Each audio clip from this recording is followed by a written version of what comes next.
Hi, True Avatars, and welcome back to True Avatars, a queer video game podcast, episode 9. I am your host, Zoe Wild, transgender and bisexual as ever. My pronouns are she, her. This week, I have a really special guest, June, who works in the video games industry. June is a transgender woman, and her pronouns are she, her. Hi, June. Hello! I invited June on this week because not only is she an extremely cool person, but she also has a unique experience as a queer person who has worked in the video games industry for several years. I would love for her to share her experiences with us.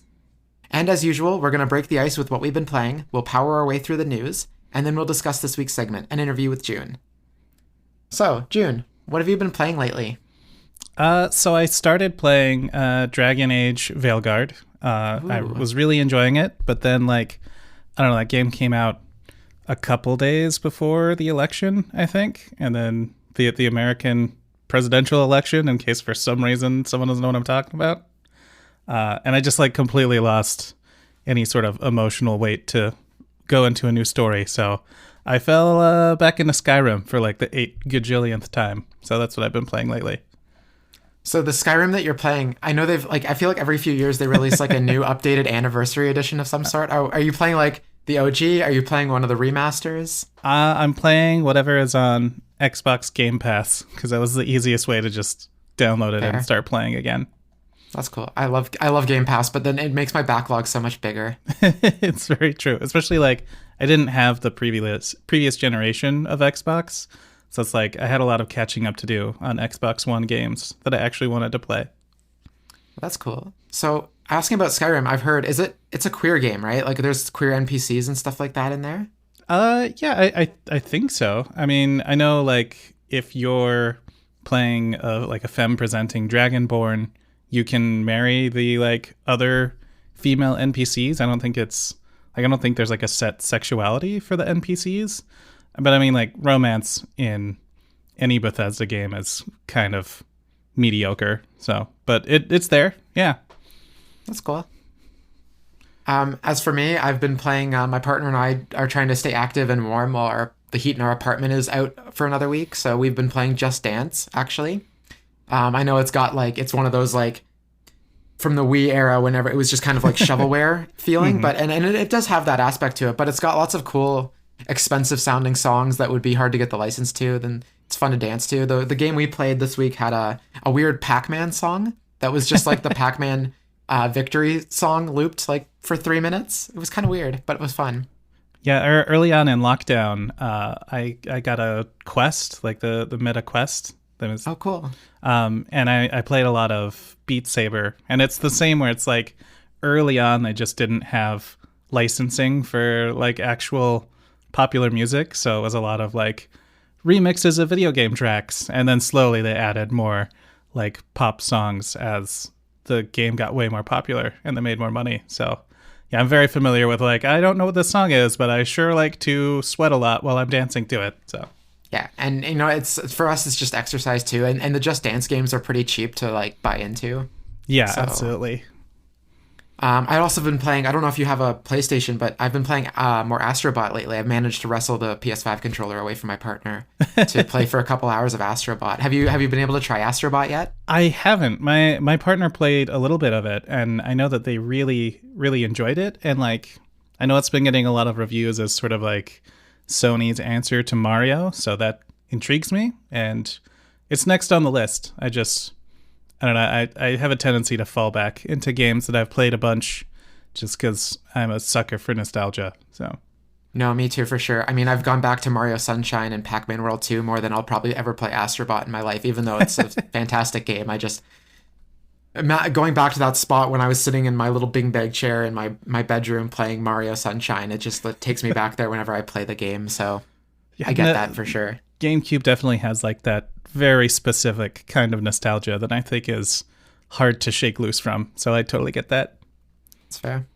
But yeah, Astro Bot, it's a really, you got to play it. I mean, you have to play it with a DualSense, obviously, but I think the DualSense is without the DualSense features, it's just another Mario game. It's mm-hmm. good, but it's Galaxy or Sunshine. It's just another entry in a Mario-esque style game, but it's the DualSense features when you're blowing into the microphone, or you're shaking the ship, or you can when you enter a level, you're flying in on a controller jet kind of. And if you pull the triggers, the R2 and L2, the ship will speed up and you can like break things and you feel everything you break. Like it's when the Nintendo revealed the HD Rumble and they said you can feel all the ice cubes and you can feel up to 4 ice cubes. The DualSense you can feel like 12 ice cubes. That's a lot of ice cubes. It's a lot of ice cubes.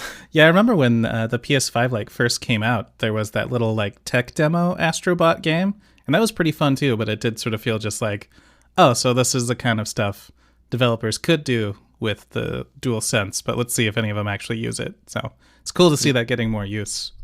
Yeah, so far it's just, I don't know, maybe I haven't played every single PS5 exclusive, but yeah. Like I didn't really notice it in Spider-Man 2. So it's really just been Astrobot that's been using it, which kind of sucks, but also Astrobot uses it so well, it kind of makes up for it.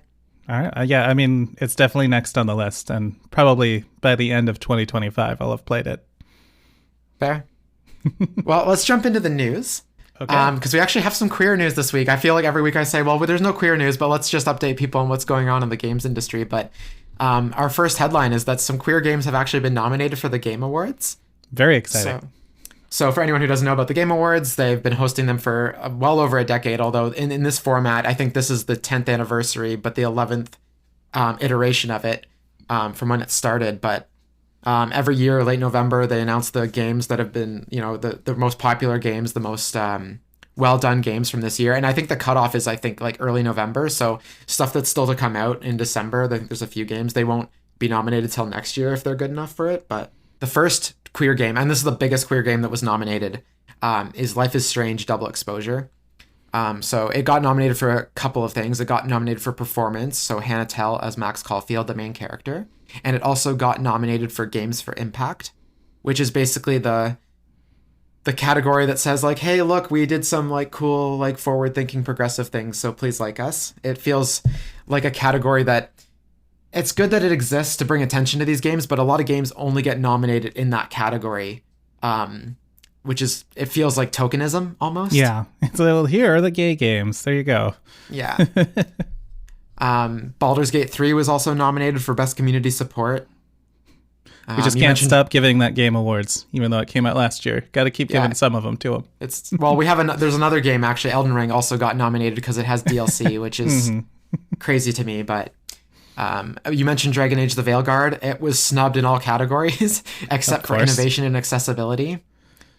So I don't know how much you played or can attest to the accessibility features, but it's nice that it got nominated for at least that. Yeah, I'm still very early in the game, but my partner, who is a game designer, they are heavily involved in like getting more accessibility options into games, and they played through like the first few hours and we're very impressed with what they did. So it makes a lot of sense that they got nominated for that. But like the animation is mind blowing and the story is great. So it does feel like they got snubbed a little bit.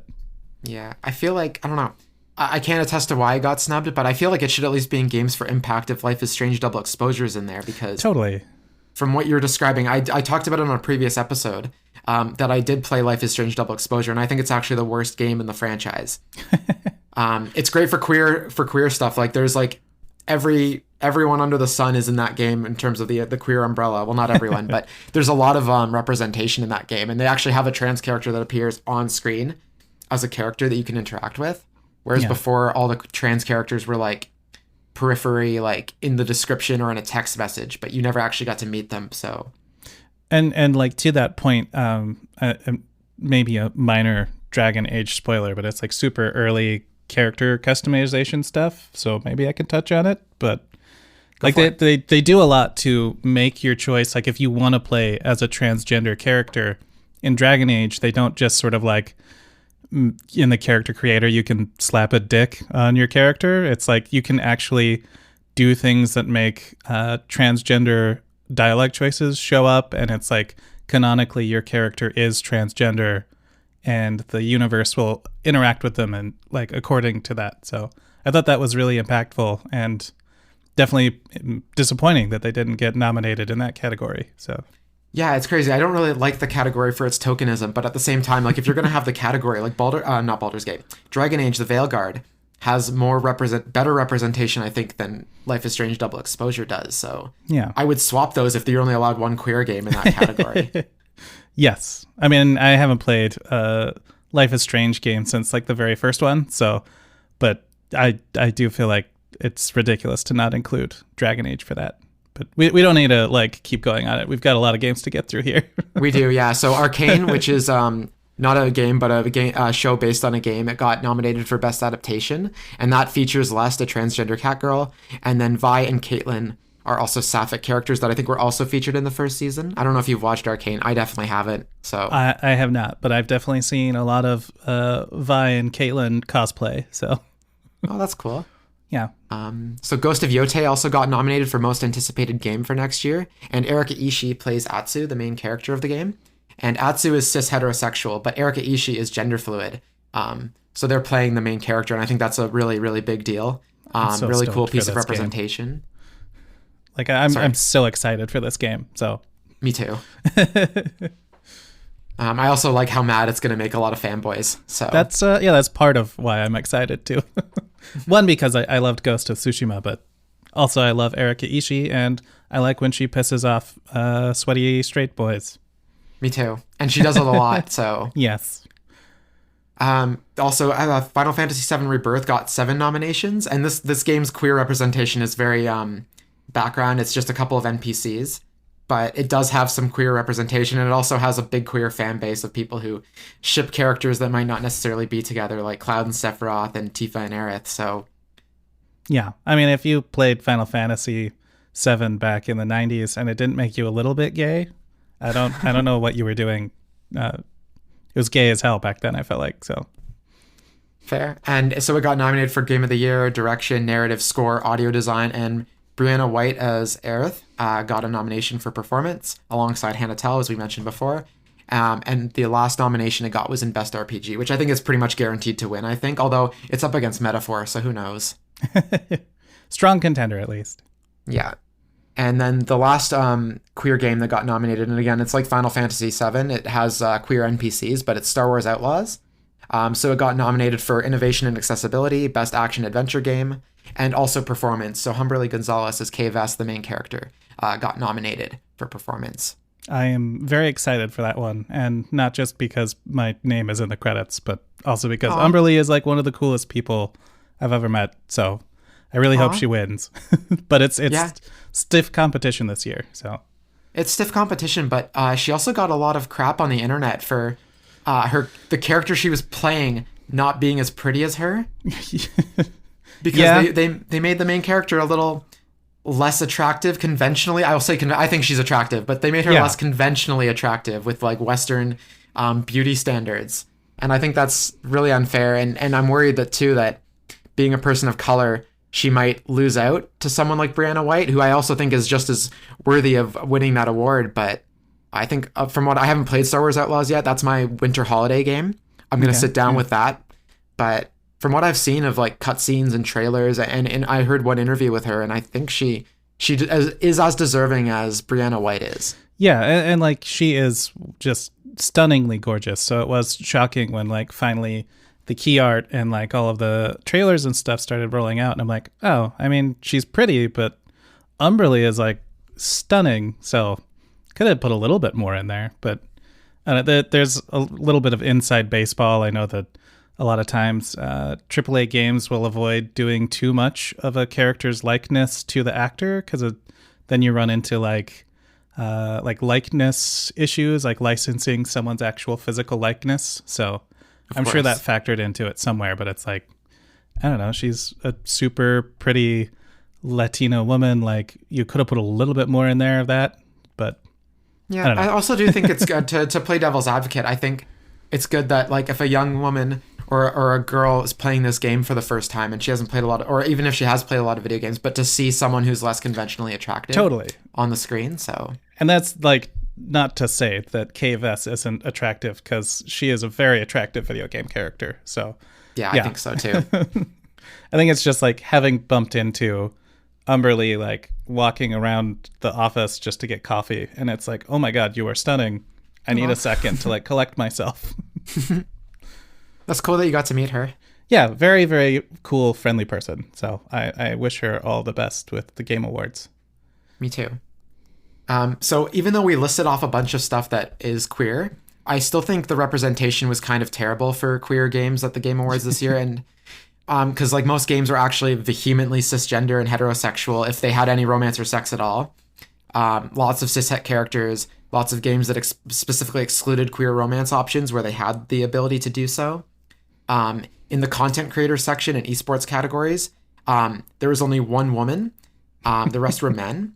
And so out of 35 people in the nominees, only one cishet woman. And so we're a long way away from any more queer representation if cishet women aren't even well represented in these categories.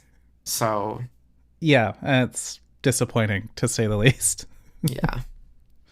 But maybe next year will be better, hopefully. Well, hopefully. I do feel like maybe it's a little bit of people withdrawing to try and avoid the whole like Gamergate 2.0 bullshit that's going on right now, but it'd be nice if in reaction to that it's like, no, we're here for the queer people, but we'll see if that, like, it could change. I'm hopeful that it does. Yeah. So let's move on to the next news story. So Reuters leaked this week that Sony is apparently in talks to buy Kadokawa. So again, this week's news isn't 100% confirmed to be happening, but the company that owns From Software, so the Dark Souls Elden Ring studio, that's Kadokawa. And so Reuters leaked that Sony and Kadokawa are in talks to purchase, for Sony to purchase the media conglomerate. So they own FromSoft, they own Spike Chunsoft, and I know them from developing Pokemon Mystery Dungeon and the Mystery Dungeon games. But most recently, they developed and released Mario and Luigi Brothership. And they're also known for franchises such as ReZero. And I feel like a lot of people know this because it's been memed to hell. But Delicious in Dungeon. Mm-hmm. It's definitely like one of my new favorites. So I get it. Oh, I love it. It's so good. But it's really too long to list. But they do own a lot of things. And the general sentiment that I'm seeing online is that it would not be a good thing for Sony to control Kadokawa, because they already own Funimation and Crunchyroll, so they could make an even bigger anime monopoly, at least in Japan and the US. Yeah, and I mean, like, it sort of feeds into this whole, every giant conglomerate is just buying up everybody else, and everything gets kind of monotonous and a little samey. So, I don't know. I'm a big believer that these companies should stay independent as long as they possibly can. But, that's unfortunately not always how the economics of this kind of stuff plays out. But it's like, really, after Microsoft has just bought up everything that's existed and then slowly closed studio by studio, I am not surprised that people are starting to get upset about all of this. Yeah, especially since every time there's a consolidation that they let go of the redundant staff members, and yeah. It's usually a lot more than just what seems like it would be redundant staff members too. So yeah, and like, having been in the industry for as long as I have, these redundant staff members are often younger, or like people of color, or people in different minority groups are often the first ones to kind of get labeled as redundant. I mean, it's obviously not always on purpose, but it's like just systemically, maybe it took you longer to get into college, or it took you longer to even get the job because statistically it's harder to get a job as a person of a minority group, especially in a creative field. So that always kind of rubs me the wrong way when you see a cool studio get bought up by a giant conglomerate, and then they're like, oh, we need to just close this whole studio or remove redundant roles. It hurts the diversity of the community even more. Yeah, for sure. So, but there is some hope. Like, they say the deal could be closed in a matter of weeks, but so maybe it won't happen. Kadokawa did issue a statement, and they confirmed there were talks. So they said, there are some articles on the acquisition of Kadokawa Corporation here and after the company by Sony Group. However, this information is not announced by the company. Every time they say the company, by the way, I'm unquoting here, but it sounds like the Alien movies. The company has received an initial letter of intent to acquire the company's shares, but no decision has been made at this time. If there are any facts that should be announced in the future, we will make an announcement in a timely and appropriate manner. So it's just corporate speak for, where it's probably happening, but we can't say anything right now. Yeah. So our next news story, moving right along, is Life is Strange Double Exposure has gotten a Switch release date. And normally I wouldn't talk about something kind of insignificant because the game is available on most platforms, but it's queer news, so I include it. And it's already available, so they announced it like the day before it came out. I think last Monday they made the tweet. Tuesday it came out. So the fourth entry in the famously gay as fuck narrative heavy game series, Life is Strange Double Exposure. Like I said, it was released on PS5, Xbox, and PC back in October. I talked about it a few weeks ago, and I talked about it early in the podcast, but I didn't really like it. I think the queer representation is amazing, but I think the rest of the game is awful. Like, it's terrible. I think it's the weakest game in the series by far from a series that's already been kind of on the decline. But I think it's a significant drop in quality compared to the other games. Even if you thought maybe the prequel to the first game was bad or weaker, especially when blanking on the name of the studio that did the original game. Was it Don't Nod that did that? Don't Nod, thank you. Yeah. So Don't Nod did the original one, and they did the sequel, and then Deck Nine, which is now owned by Square Enix, they did the prequel and they did the third game. And now they've done this one. And this game was also mired in controversy. Rebecca Valentine over at IGN had a whole expose on all the queer phobia and sexism and racism that was going on from the game's, I think, narrative designer. Don't quote me on that, but I'm not sure if you heard about that controversy either. But, oh, yeah. Definitely heard about that one. So it kind of got swept under the rug, though, because I didn't hear anything else about it until even after the game release. So, who's to say how much that affected the narrative? Yeah. And like, you know, when you have a big shakeup like that, even when they're, you know, allegedly a huge piece of shit, when you lose like a leading vision in the middle of production, it's always going to mean either the things get delayed or the final thing that comes out is going to suffer from it. So it makes sense that it's, you know. Yeah. At least we see it with not so much the horrible things behind the scenes, but losing a narrative lead or a director on a film project, for example. So yeah, it usually doesn't result in things going great. It's either like things get stretched out and teams get crunched like crazy, or else it comes out kind of on time and is a bit of a disappointment. So, but anyone who is planning to play on Switch, just be warned that the launch game was very buggy on PS5, and I know they did. I saw an update in my feed. I didn't play it after the patch, but there were a bunch of issues. They patched them on PS5, but anything on Switch that can barely run on other consoles is famous for running much, much worse on Switch. I don't know if you have a Switch, June, but I always try to buy games on other platforms before buying them on Switch unless I have to. So yeah, it's been kind of collecting dust since I finished Tears of the Kingdom, but yes, I do have one. That game was very good. It was so good. Oh my God. Okay, so we have one more news story. And then again, this is kind of queer adjacent, but Xbox announced that you can stream your own game with Xbox Cloud Gaming. So basically, what that means is if you have an Xbox controller and a compatible device, say like a television, not necessarily an Xbox, Microsoft has been making it easier to play Xbox Game Pass without, like I said, owning an Xbox. So you can stream Xbox Game Pass straight to your TV or your phone or anywhere else that you can connect a controller with Bluetooth to. But until now, it was just Game Pass. You couldn't actually own any games or play any owned games through streaming. So they've made it possible to play Xbox games that you've purchased digitally, which of course you still technically don't own from their cloud service. So now you don't have to purchase games directly from your console. You don't even need the console that you bought in the first place. You can just stream from their cloud servers. So if you want to buy Baldur's Gate 3, which isn't on Game Pass, now you can, and you can stream it to your TV to play without an Xbox. And I keep reiterating the same point, but it was really hard for me to understand this announcement when it first came out. So I'm over-explaining for anyone who might not understand. It also doesn't include all games in your library. It's just an initial selection, but there are some queer games in that initial selection. So Baldur's Gate 3, Life is Strange Double Exposure, which is also very recent, Star Wars Outlaws, which is very recent, and the only other game that I saw that is queer is Undertale. So are you going to take advantage of... I know you said you were playing Xbox Game Pass. Have you been taking advantage of being able to stream Game Pass on other platforms? Like, I'm definitely excited about the idea of games that I quote unquote own being able to stream like that, because usually I use Game Pass just like on my PC or on my Xbox, but sometimes like I have a little like emulator Android device that I like to play games on, and sometimes I'll use that for Game Pass, but then it's like I can't play games that I bought back on my like Xbox 360. I can play them on my Xbox, but not on the streaming device. But yeah, it's cool if they start adding that, especially if they start doing like backwards compatibility like they've done with the Xbox series, which God, those names are terrible. Oh, they're terrible names every time. But But I'm hopeful too, because backwards compatibility is like the fact that they've gone back to not just make games backwards compatible, but also make them 4K and like increase the frame rate where possible. Like it'd be cool to have all those games on the service.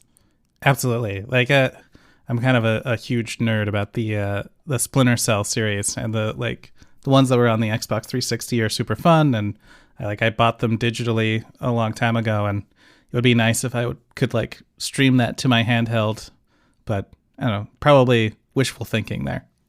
Well, who knows? Xbox has been pretty forward with everything, and now that they're trying to move to other platforms and maybe go third party, I'm not sure, but hopefully, things look up for that and they add more games to the list. Yeah. So they're really out there trying to push Game Pass, which I'll be interested to see how that goes, because once it goes the way of Netflix, where they really push streaming and keep it so cheap that you can't say no, and then all of a sudden they're the only game in town and you have to pay like $35 a month for it.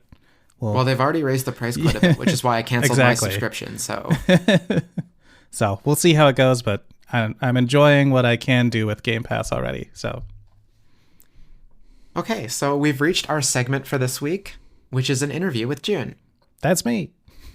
So you've already shared a few experiences from the industry, but I have some like broad questions that hopefully hone in on maybe specific things you want to talk about. For sure. And we can pretty much go wherever your heart desires with what you want to say. So note for my listeners that this is not about breaking NDAs or getting specific information or anything. I just want to hear what it's like to be a queer person in the video games industry. Yeah, I will try to put my my PR training to the test as much as I can, but So let's open with a broad question. One that's actually I hate being asked because it's kind of like it's almost too vague to hone in on a specific answer, but I'll ask anyway. Like the horrible person that I am. What are the most important June facts? There's a part of me that was like, do I just dump like a Bumble profile in here? Oh, you could.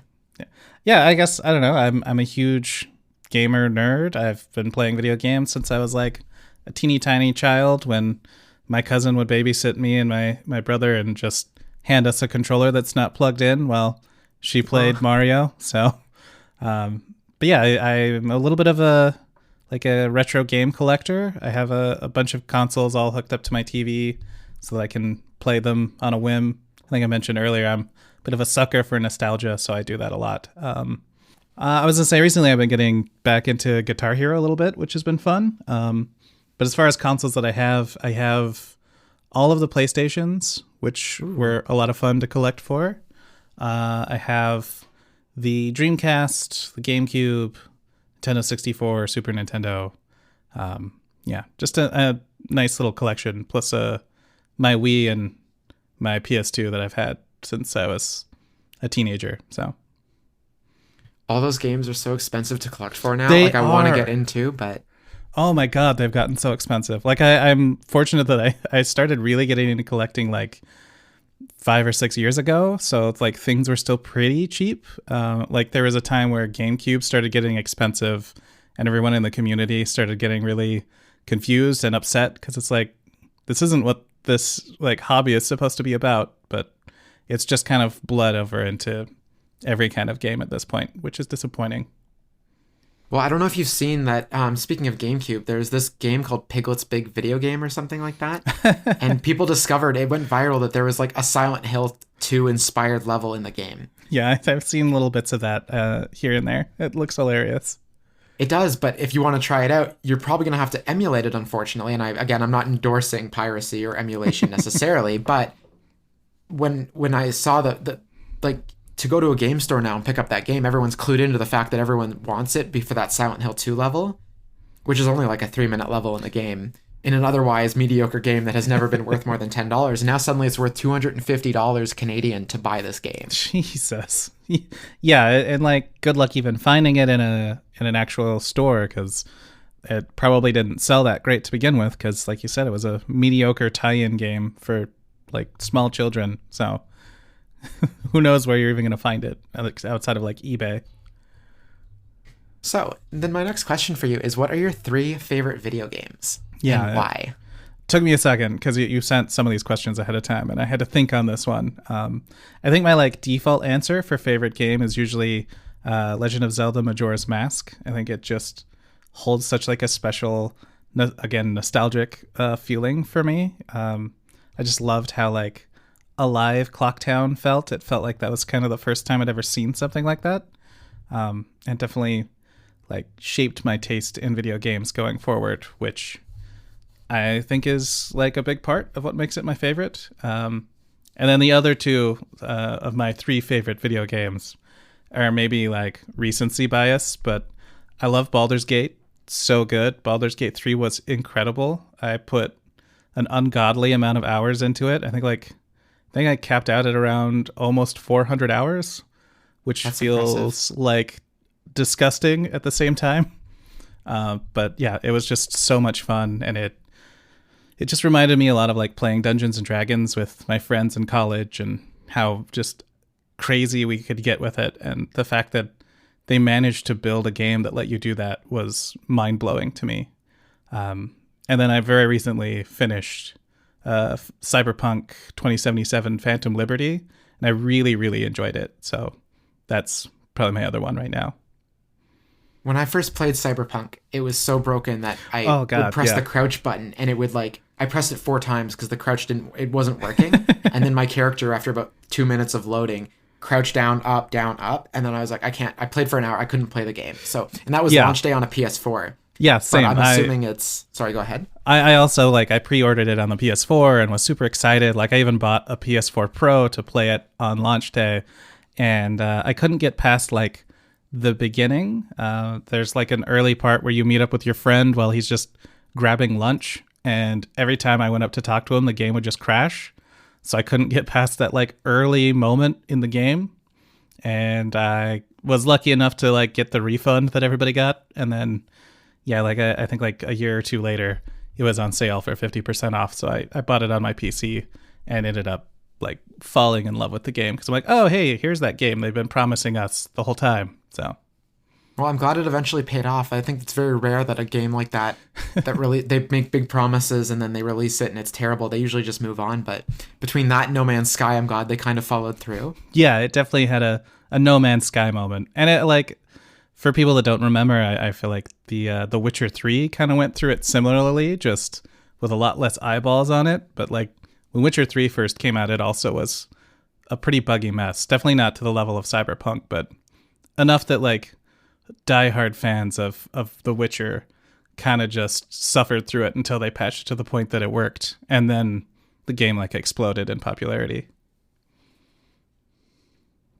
So, what do you do in the games industry? Yeah. So I've kind of jumped around over the last like 11 or 12 years that I've been in the games industry. I started, as many people do, as a tester. I worked on The Sims 3 University Life, which feels like a lifetime ago. And then I went to film school because originally I wanted to make movies, but then I've always loved games as a kid, and I wanted to figure out a way that I could make games. And so I looked into ways that my film degree could be used for video games. And the way I did that was getting into trailers. So yeah, my first few jobs in the industry outside of just like a contracted game tester was doing trailers. And I've sort of shaped that into a more all-encompassing like video career. I do a lot of just video marketing, such as like behind the scenes stuff and dev diaries and all that kind of stuff. So whenever you see a video game like ad that has a talking head, or you see a trailer, it's done by someone like me who sits at a computer all day sending emails and trying to get people to sit down and figure out who's the less awkward person to talk on camera, which is a big part of my day. And even when they get awkward, I've cut enough interviews to know that you can kind of cut out some of that awkwardness. Oh yeah. Adobe Premiere goes a long ways to making someone sound smarter than they actually are. So you mentioned you've cut trailers before. Any notable trailers that people might have seen or ones that you're proud of?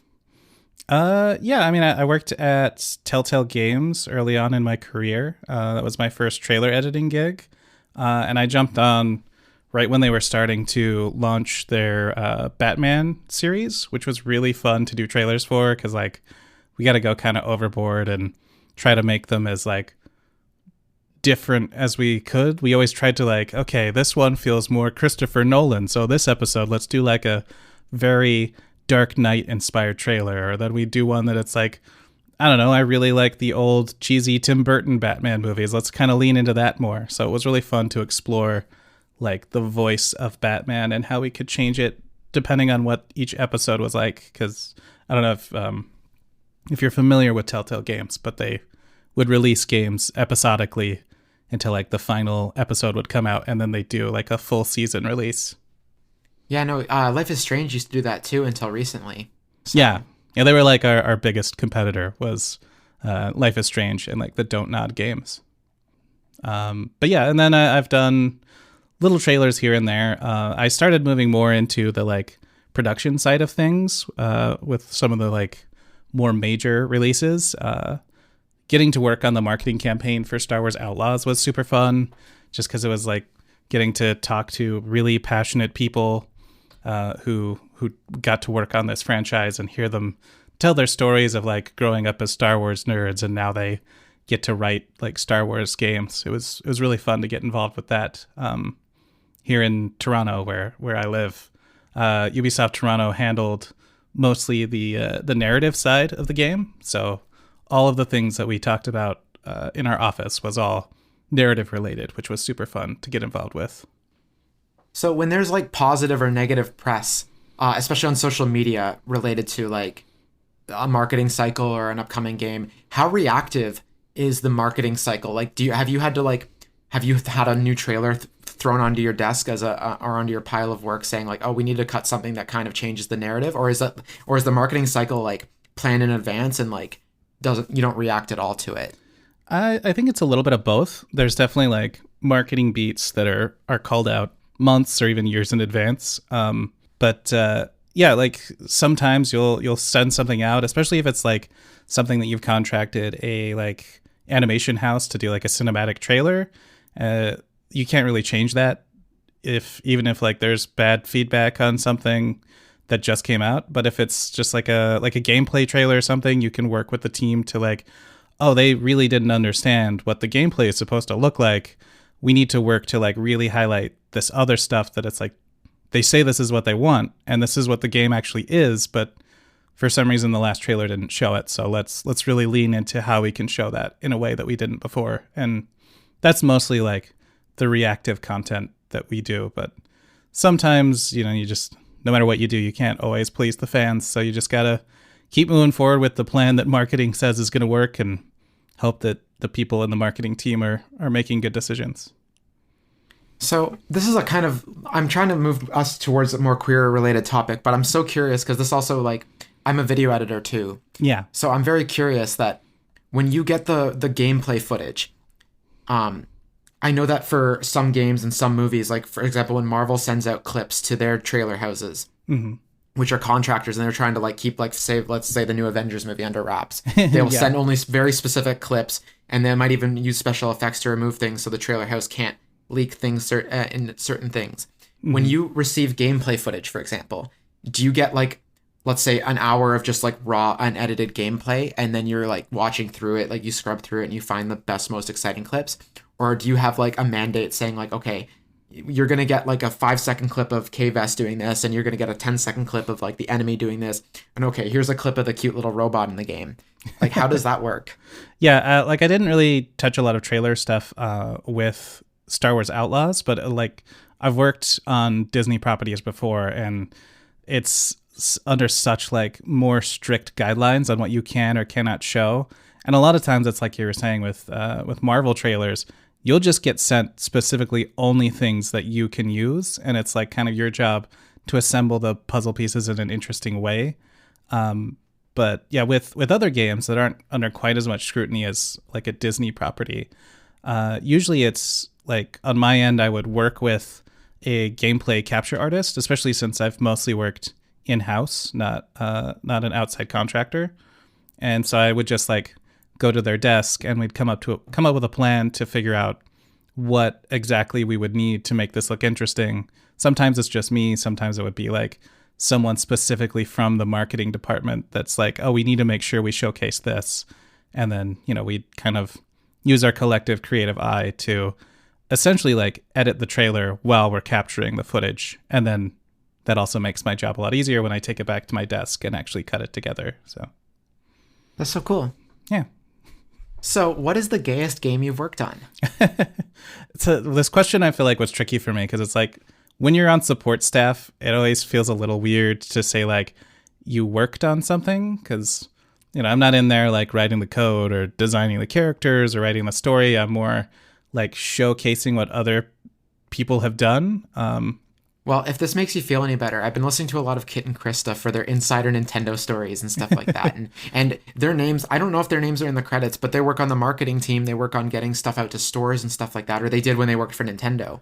Yeah. And they always say that they worked on the game, even if like their names don't show up in the credits or if they just, did a bit of... So I think it's okay to say you worked on it, at least in my opinion. If they're saying that, you're totally valid in saying And like that. as a member of support staff, I've always felt like, yes, I am working on the game. Like I am just as committed to this game being awesome as anyone who's actually in there changing things in the code itself.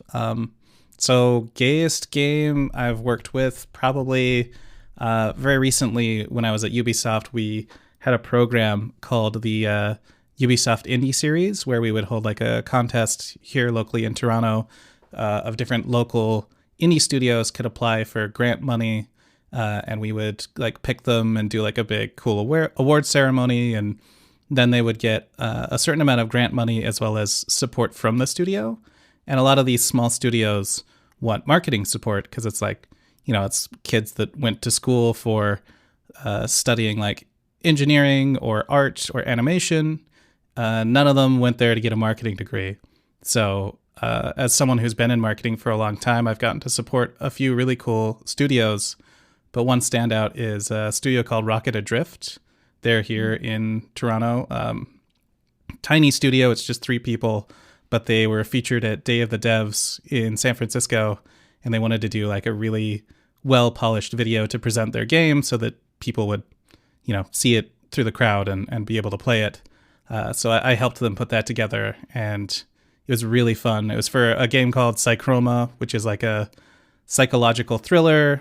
It's very like near future, and it's got some like good body horror to it, but it's written and created by a group of like gender non-conforming people. So it's also very trans-coded and extremely queer. So it was really fun to work on that and to work with these extremely talented queer artists. So that would probably be my answer, is Psychroma from Rocket Adrift. Well, body horror from queer people is always the best body horror, in my opinion, because we've all lived it. So. Yep. Trans women making body horror, always a good time. So, what was it like transitioning while working in games? Yeah. I mean, it had its complications for sure. I feel like in any industry.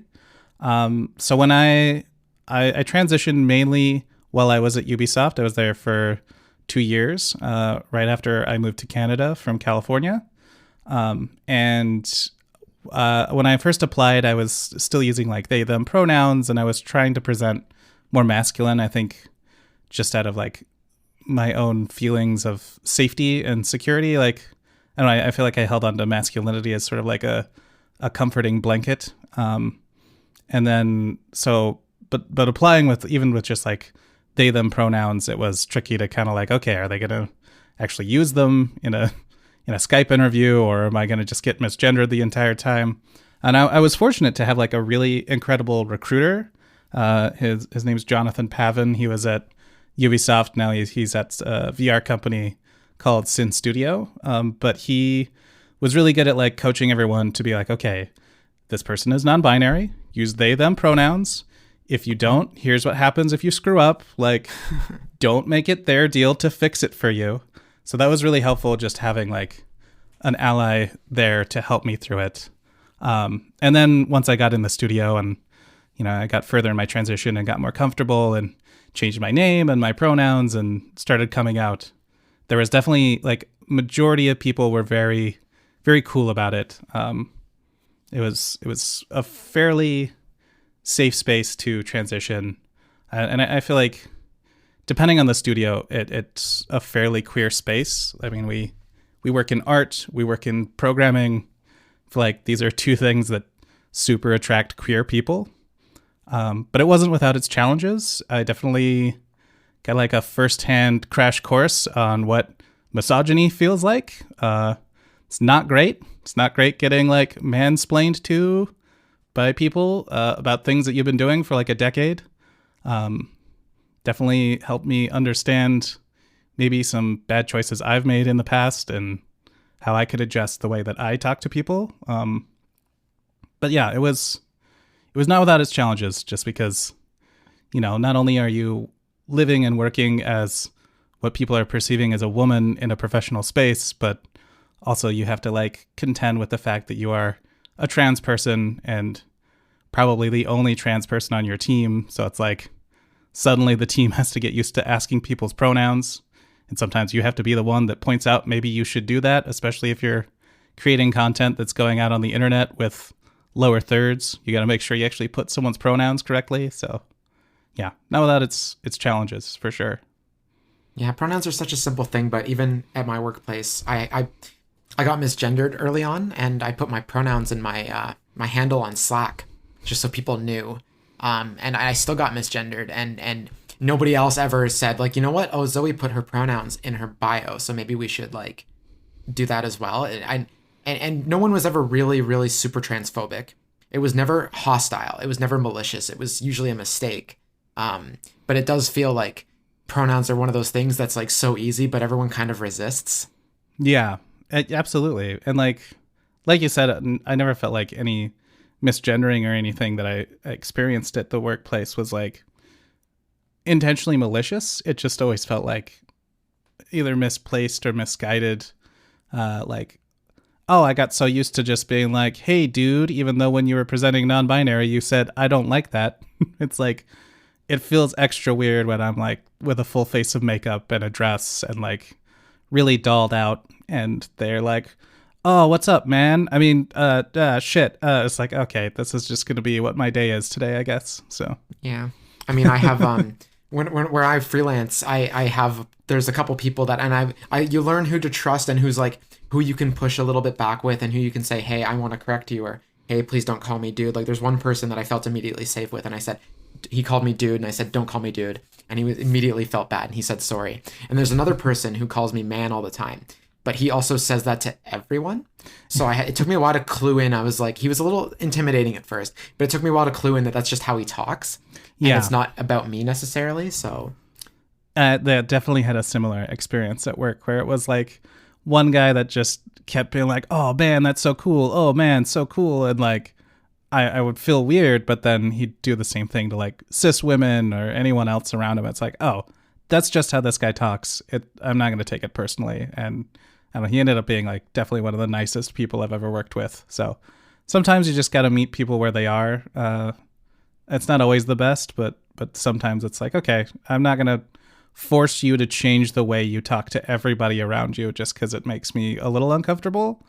If I could tell there was like malicious intent or like a lack of giving a shit, then yeah, I'm going to make it your problem because you're making it my problem. That's fair. Yeah. It's a hard thing to know too, because you're now a woman, you're now you're also transgender. And so you have to navigate like transphobia, you have to navigate misogyny, and you have to figure out how to like where you can push back. And it's a fine line, and figuring out early on like where to push back and how to push back. It's like, it's really challenging in any industry, even queer friendly industries with a lot of people in the arts, like you mentioned. So yeah. And I feel like a lot of the strongest allies that I made working in this industry have been like cis women.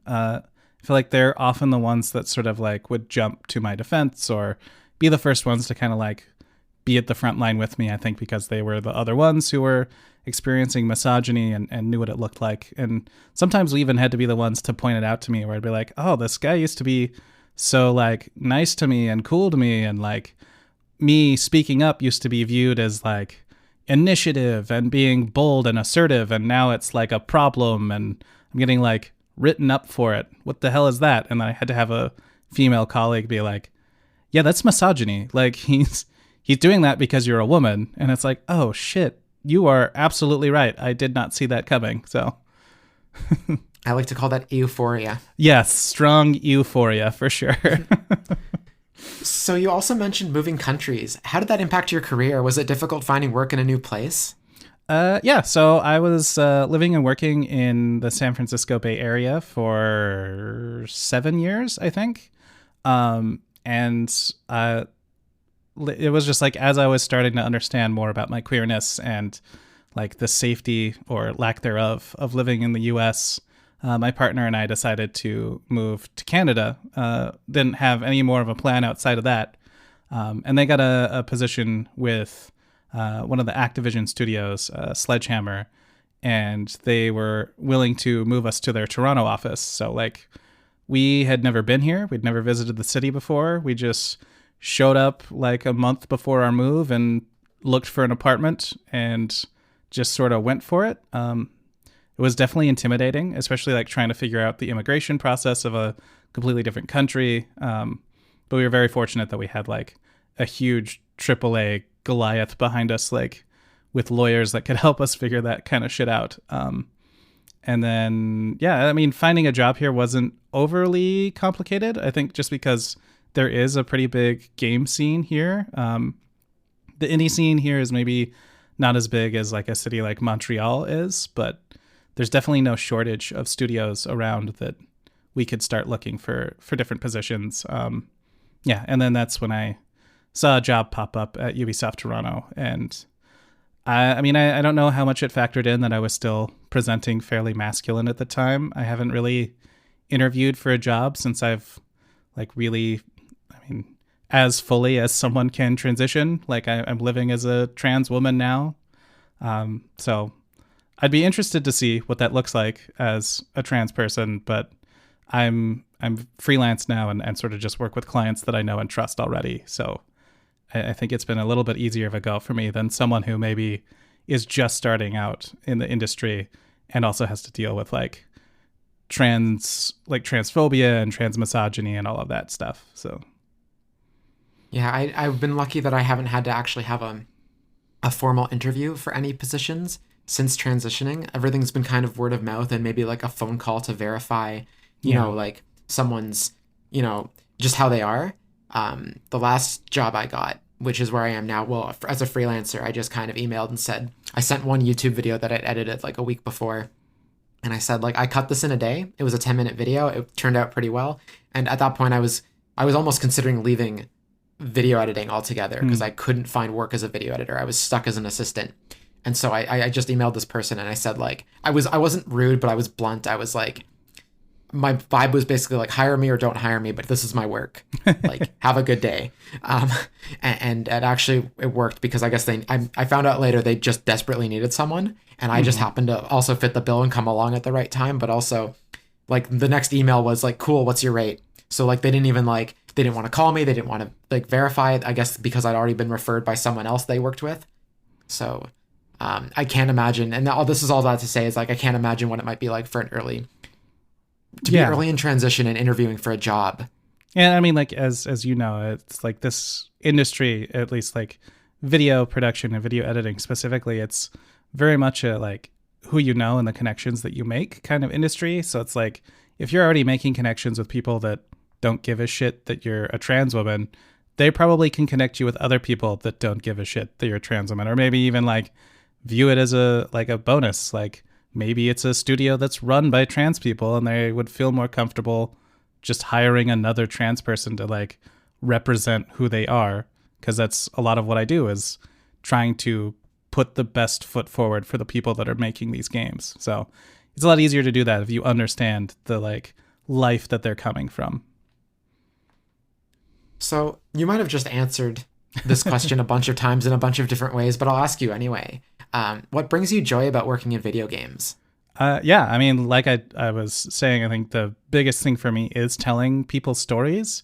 I think I'm just fascinated with like the inside workings of an artist's mind. Back in the day, DVDs, like the movies were cool, but my favorite part was always watching behind the scenes featurettes and like getting to see all of these people basically playing make-believe for a living. So I think I just kind of fell in love with getting to tell those kinds of stories.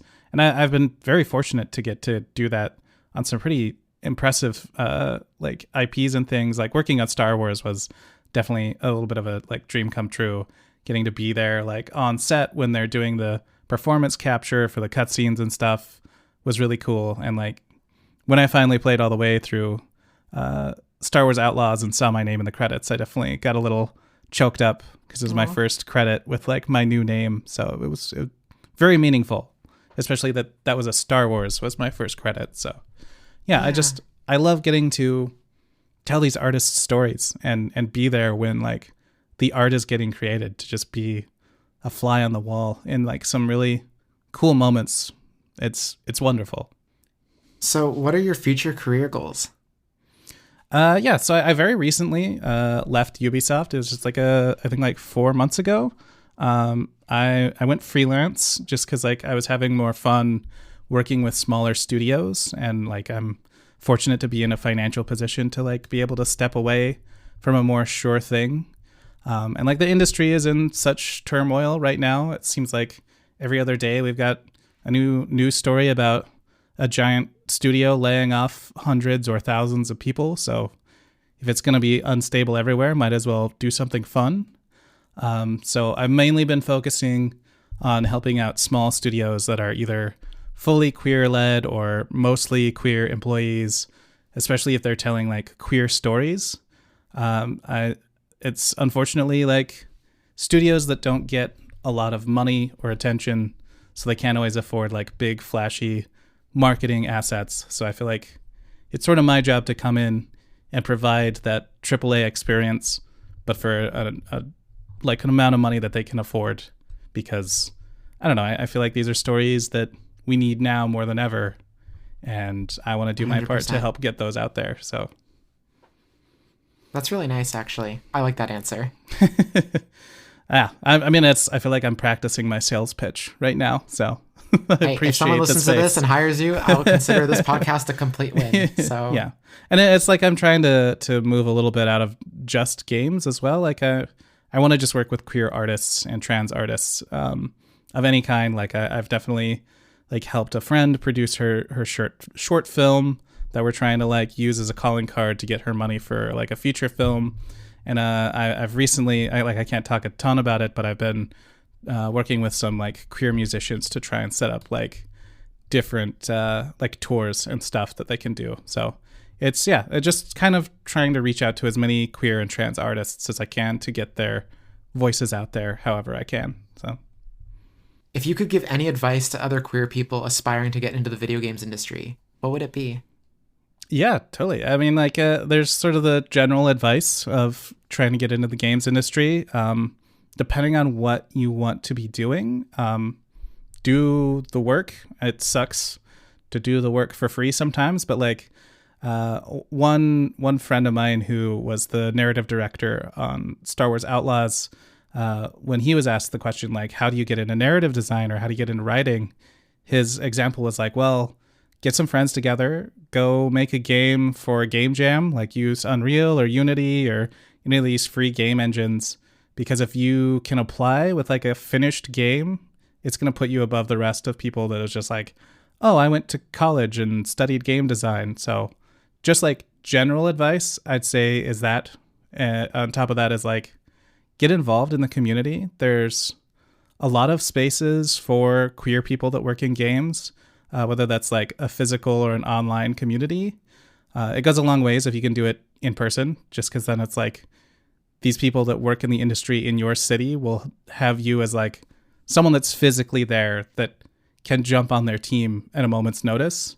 But so much of games work is done remotely these days that getting involved in online spaces is good too. So try to find like a local like queer gaming community, find like dev meetups or like unfortunately so many of these meetups are often revolving around like alcohol. So it's a lot of like, they'll call them dev drink ups, but you know, you can go to a bar and order a lemonade if you want, and just chat with some people that are in the industry. I mean, as long as I've worked in this industry, I felt like people are very welcoming and open to helping other people get in. I mean, some people aren't, but they're assholes. So who wants to talk? Who wants to work with them anyways? Well, I mean, yeah, a lot of people were like us at one point, or, you know, they remembered what it was like to get that, how difficult it was to get their foot in the door. Yeah. And I'd say that's like 80 to 90% of the people in the industry still is like, I started from the bottom. I know how much it sucks. Let me figure out how I can help you start maybe somewhere from the middle and we can get you started. So where can people find you on social media? I've more or less nuked my social media out of existence. I was on Twitter pretty avidly around the time that Elon Musk took it over and changed the name. And then I was featured as a post on the Ubisoft Pride for 2023 and ended up getting targeted by a trans hate campaign, which really sucked. And I was like, all right, why am I on Twitter? It's just causing psychic damage every day. So I pieced out of there. I have a Blue Sky. I don't use it very often. Maybe I'll start using it a little bit more now that people are actually there and it's not just like a invite only club with 12 people in it. So that's at June in Black. I wear a lot of black. And my name is June. Easy to remember. There's some YouTube channel out there with a guy that kind of looks like my brother who talks about basically everything we just talked about, like doing trailer editing and things like that. Also at June in Black on YouTube. So. And do you have any final thoughts? Play more gay games. They're out there. I promise. Well, thank you so much for coming on. Okay. It's been an absolute pleasure having you on and listening to your advice and your story. Yeah, it was really fun to be on. Thanks for having me. And that just about wraps up this week's show. Thanks for joining me, True Avatars, for another episode of True Avatars, a queer video game podcast. If you've made it this far into the episode, I really appreciate you taking the time to support queer-made content, which is a big deal.